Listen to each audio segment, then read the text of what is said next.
નમસ્કાર, ગુજરાત 7 ન્યૂઝમાં આપનું સ્વાગત છે। બોટાદ શહેરના સાળંગપુર રોડ પર આવેલા 25 વારિયા વિસ્તારમાં વસતા 200થી વધુ પરિવારો દાયકાઓથી પીવાલાયક પાણી, રસ્તા, ડ્રેનેજ અને સ્ટ્રીટ લાઇટ જેવી પાયાની સુવિધાઓથી વંચિત છે।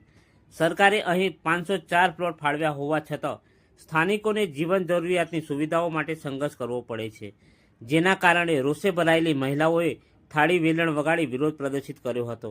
આ વિસ્તારમાં પાણીની સમસ્યા વિકટ છે। સ્થાનિકોને પીવા અને વાપરવા માટે પાણીના ટાંકા ₹600માં ખરીદવા પડે છે, જે આર્થિક બોજ વધારી રહ્યો છે। ત્યારે આજે વિસ્તારની મહિલાઓએ એકત્રિત થઈને થાળી વેલણ વગાડી વિરોધ દર્શાવ્યો હતો અને મહિલાઓએ જણાવ્યું હતું કે તેમને દરરોજ પાણીની વ્યવસ્થા કરવામાં ભારે હાલાકી ભોગવવી પડે છે।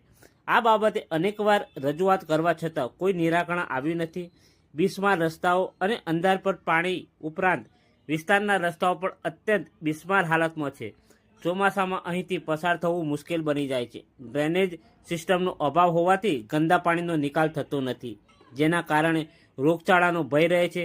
વળી સ્ટ્રીટ લાઇટના અભાવે રાત્રિના સમયે અંધારપટ છવાઈ જાય છે, જેનાથી અસામાજિક તત્વોનો ભય અને અકસ્માતનું જોખમ પણ વધે છે।